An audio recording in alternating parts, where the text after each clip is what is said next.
बड़े पर्दे के ग्लैमर को देखकर बेशतर नौजवानों को लगता है कि उन्हें भी मुंबई जाके फिल्म इंडस्ट्री में अपनी किस्मत आजमानी चाहिए।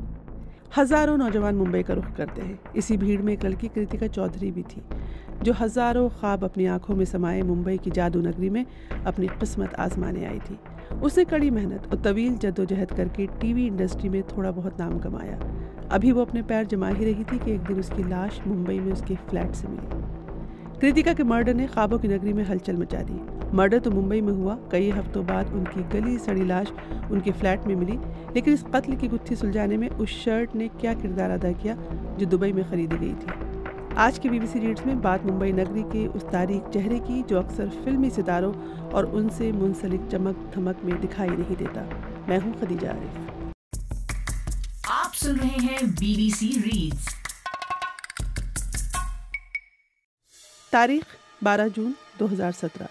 मकाम flat number 503 Shri Bhairavnath SRA society, Andheri west, Mumbai. वक्त 3:45। इमारत की 5वीं मंजिल पर रहने वालों को फ्लैट नंबर 503 से एक अजीब सी बू आ रही थी।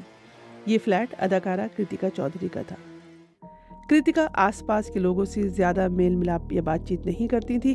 पड़ोसी उन्हें सिर्फ आते जाते देखते थे। उनके ज्यादातर पड़ोसियों को ये भी नहीं मालूम था कि वो काम क्या करती हैं। लेकिन उस दिन उनके अपार्टमेंट से आने वाली बदबू से पड़ोसियों को शक हुआ कि कुछ तो गड़बड़ है। जैसे जैसे वक्त गुजरता जा रहा था, बदबू तेज होती जा रही थी। ये देखकर बिल्डिंग में लोग जमा होना शुरू हो गए। लोग उनके फ्लैट की तरफ बढ़ते तो बदबू ज्यादा आने लगती, जैसे कोई गली सड़ी चीज अंदर पड़ी हो। फ्लैट के अंदर से टीवी की आवाज सुनाई दे रही थी, लेकिन बाहर से दरवाजा बंद था। आसपास के लोगों ने ताला तोड़ना मुनासिब नहीं समझा, इसलिए पुलिस को इत्तला कर दी। पुलिस वहां पहुंची और जब सब इंस्पेक्टर श्रीकांत जाधव अपनी टीम के साथ फ्लैट का दरवाजा तोड़कर घर में दाखिल हुए तो वो मंजर चौंका देने वाला था। नाइट ड्रेस पहने कृतिका चौधरी की खून आलूद लाश बेड पर पड़ी थी। वैसे कातिल ने लाश को सड़ने से बचाने के लिए घर का AC ऑन कर दिया था। पुलिस की इब्तदाई तफ्तीश में ये बात सामने आई कि कृतिका के सर पर गहरे जख्म थे जिनसे खून बह रहा था। पुलिस कातिलों तक कैसे पहुंची और कृतिका के ड्रग डीलर्स के साथ रवाबित की बात थोड़ी देर में। पहले ये कि कृतिका चौधरी कौन थी। पतली दुबली सी नजर आने वाली 27 साल कृतिका चौधरी रियासत उत्तराखंड के शहर हरिद्वार से मुंबई आई थी। मुंबई आने से पहले वो एक फोन नेटवर्क कंपनी में छोटी मोटी मुलाजमत करती थी और शादीशुदा थी, लेकिन खाविन से अलहदगी इख्तियार की हुई थी। वो हमेशा से एक एक्टर बनना चाहती थी। कड़ी मेहनत और एक लंबे स्ट्रगल के बाद कृतिका चौधरी को बास टीवी सीरियल्स में काम करने का मौका मिला और उन्होंने कुछ ही अरसे में टीवी पर कई किरदार निभाए। स्टार प्लस के मकबूल शो परिचय में उन्हें एक छोटा सा रोल मिला। बाद में उन्हें सावधान इंडिया और अदाकार जितेंद्र की बेटी एकता कपूर की बालाजी प्रोडक्शन कंपनी के कई शोज में छोटे मोटे किरदार मिले। उनकी सबसे नुमाया कामयाबी कंगना रनावत की फिल्म रज्जो समझ लीजिए, जिसमें उन्होंने कंगना की छोटी बहन का किरदार अदा किया। अभी कृतिका के ख्वाब पूरे होना शुरू ही हुए थे कि एक दिन उनका मर्डर हो गया। पुलिस के लिए ये मर्डर सुलझाना एक चैलेंज था। पुलिस ने पहले तो कृतिका के घर वालों और दोस्तों से पूछगिछ की, बाद में बिल्डिंग के गार्ड, CCTV फुटेज और दुबई में खरीदी गई एक शर्ट के जरिए पुलिस कृतिका के कातिलों तक पहुंची, जो मुबैना तौर पर ड्रग डीलर्स थे और कृतिका से पैसों की अदायगी न होने पर नाराज थे।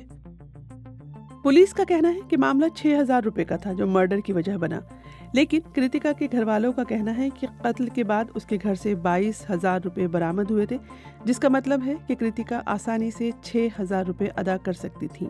लेकिन पुलिस का दावा था कि असल वजह यही थी। 2017 में कृतिका के कत्ल का मामला कई माह तक जेर बहस रहा और ये केस एक बार उस वक्त फिर सुर्खियों में आया जब दिसंबर 2024 में कत्ल के एक अहम मुलजिम ने मुंबई हाई कोर्ट में जमानत की अर्जी दी, जिसको अदालत ने रिजेक्ट कर दिया। तो जिन लोगों को कृतिका के मर्डर के इल्जाम में पकड़ा गया, पुलिस ने उनके बारे में क्या कहा था। पुलिस का कहना था कि कृतिका नशे की आदी थी, जिसने कत्ल से पहले कई बार खुदकुशी की कोशिश की थी।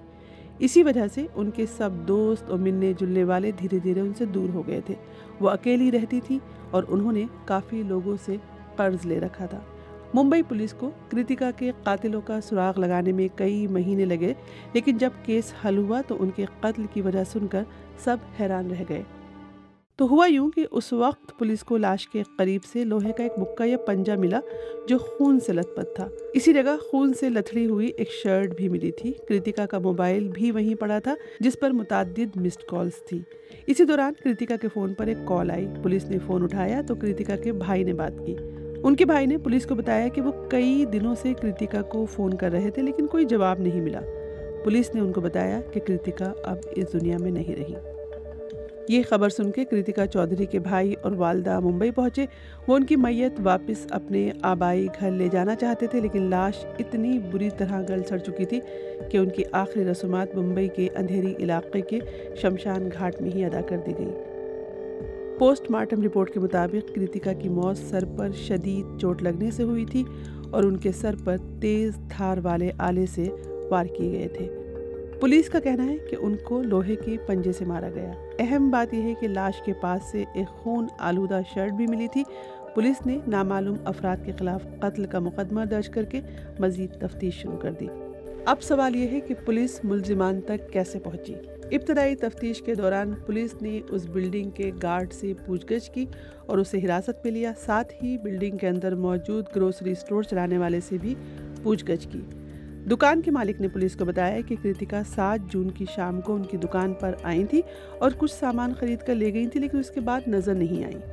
तफ्तीश के दौरान कई सीसीटीवी फुटेजेस को देखा गया। कृतिका की बिल्डिंग का जो सीसीटीवी कैमरा था उसकी फुटेज में 2 अनजान अफराद को इमारत से बाहर निकलते हुए देखा जा सकता था। पुलिस ने उन 2 नामालूम नौजवानों की तलाश शुरू कर दी। दूसरी जानिब कृतिका के फ्लैट की तलाशी के बाद पुलिस को 22,000 रुपये मिले और खून से रंगी रॉयल प्रीमियम कंपनी की एक मर्दाना शर्ट भी मिली। पुलिस ने शर्ट के जरिए कातिल तक पहुंचने की कोशिश शुरू कर दी। पहले शर्ट पे से डीएनए का पता लगाया गया और पुलिस ने उसके मालिक का पता लगाने के लिए कई दुकानदारों से पूछगछ की, लेकिन उस शर्ट की कंपनी तो दुबई में थी। इसलिए ये सवाल उठने लगा कि क्या अदाकारा की मौत का ताल्लुक बैरून मुल्क से है या फिर किसी ने ये शर्ट ऑनलाइन दुबई से खरीदी थी। पुलिस ने ऑनलाइन कपड़े खरीदने वाली कंपनियों के सारिफीन की मालूमात तलब की लेकिन कोई सुराग नहीं मिला। लेकिन फिर भी पुलिस ये कहती रही कि इस शर्ट को खरीदने वाले का पता लगाना उनकी तफ्तीश का अहम हिस्सा है। इसके साथ साथ पुलिस ने कृतिका के फ़ोन की 2 साल पुरानी कॉल हिस्ट्री निकाली जिसमें चौंका देने वाली मालूमात सामने आई।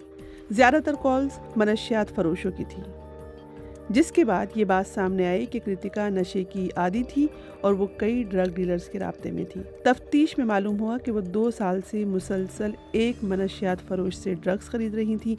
उसका नाम आसिफ उर्फ सुन्नी था, जिसे 2016 में मगरबी बंगाल के घाटकपुर एंटी नार्कोटिक्स यूनिट ने गिरफ्तार किया था। तफ्तीश के दौरान आसिफ ने बताया कि दरअसल उसका दोस्त 33 साल शकील नसीम खान कृतिका को मनशियात सप्लाई करता है, लेकिन इससे पहले पुलिस शकील खान तक पहुंचती वो अपने घर से फरार हो गया। सीसीटीवी फुटेज में जो 2 नौजवान नजर आ रहे थे उनमें से एक शकील खान था। उसने इमारत में दाखिल होते वक्त वही शर्ट पहन रखी थी जो कृतिका के घर से बरामद हुई थी। शकील कुछ दिन तक पुलिस की गिरफ्त से बचता रहा लेकिन आखिरकार पुलिस ने उसे पकड़ लिया। शकील के साथ तफ्तीश की बुनियाद पर पुलिस ने एक और शख्स वासुदास उर्फ बादशाह को भी गिरफ्तार किया। इन्वेस्टिगेशन के दौरान दोनों ने बताया कि कृतिका ने 1 साल पहले शकील से ड्रग्स खरीदी थी। उस वक्त उसने 6,000 रुपये कम अदा किए थे और बाद में वो रकम अदा करने से मना कर रही थी। इस दौरान शकील मनशियात फरोशी और चोरी के एक दीगर केस में जेल चला गया, लेकिन जेल से बाहर आने के बाद उसे पैसों की ज़रूरत थी। उसके पास कृतिका का फ़ोन नंबर नहीं था। उसने किसी न किसी तरह उसके घर का पता ढूंढ लिया और वहाँ अपने पैसे लेने पहुँच गया। शकील कृतिका के घर गया। पहले दोनों ने घर पर खाना खाया, फिर दोनों का रकम के तकाजे पर झगड़ा हुआ और उसके बाद वो चला गया। इसके बाद 8 जून को शकील ने अपने दोस्त वासुदास को फ़ोन किया और कहा कि वो आज कृतिका से मामला तय कर लेगा, इसलिए वो भी उसके साथ चले। ये वासुदास ही था जिसने शकील के जरिए कृतिका को मनशियात फराहम की थी। वो दोनों कृतिका के घर गए, सबने साथ खाना खाया। खाने के बाद तीनों के दरमियान पैसों पर बहस जारी रही जो झगड़े में बदल गई। बहस के दौरान शकील ने लोहे के पंजे से कृतिका के सर पर वार किया। पहले हमले में कृतिका के सर से खून बहने लगा, लेकिन शकील बाज न आया। उसने कृतिका के सर पर 3 बार मारा जिससे वो हलाक हो गई। पुलिस ने यह दावा किया था कि शकील ने प्लानिंग के साथ कृतिका का मर्डर किया है। उसकी शर्ट कृतिका के खून से रंगी हुई थी, इसलिए उसने थैले से कपड़े निकाले और गंदी शर्ट वहीं छोड़कर दूसरी शर्ट बदली और घर से बाहर निकल गया। लाश को गलने सड़ने से बचाने के लिए दोनों ने एसी ऑन कर दिया और टीवी भी चला दिया। पुलिस का कहना है कि कत्ल की इस वारदात की तहकीकात के दौरान जब एक मनशियात फरोश की तरफ से मालूमात दी गई कि शकील महंगे गैर मुल्की कपड़े पहनता था, तो पुलिस को ये यकीन हो गया कि वही इस कत्ल का मरकजी मुलजिम है। मुलजिमान ने पुलिस की हिरासत में इस बात का एतराफ़ किया कि उन्होंने 6,000 रुपये के लिए कृतिका का मर्डर किया था, सिर्फ 6,000 रुपये के लिए। मगर कृतिका के घर वालों को मुलजिमान की इस बात पर यकीन नहीं आया। इस मामले में अंबोली पुलिस और दीगर टीमों ने शकील खान और बादशाह उर्फ बासुदास के खिलाफ कत्ल का मुकदमा दर्ज किया और कई शवाहिद पेश किए और मुकदमे को डिंडोशी की अदालत में ले गए। BBC reads. BBC रीड्स के जरिए हमारी यही कोशिश है कि BBC उर्दू की वेबसाइट की वो स्टोरीज जिनमें ऑडियंस की दिलचस्पी ज़्यादा नजर आती है, उन्हें और भी ज़्यादा लोगों तक क्यों न पहुंचाया जाए। तो हम पढ़ें और आप सुनिए और अपने दोस्तों और साथियों को भी सुनाइए।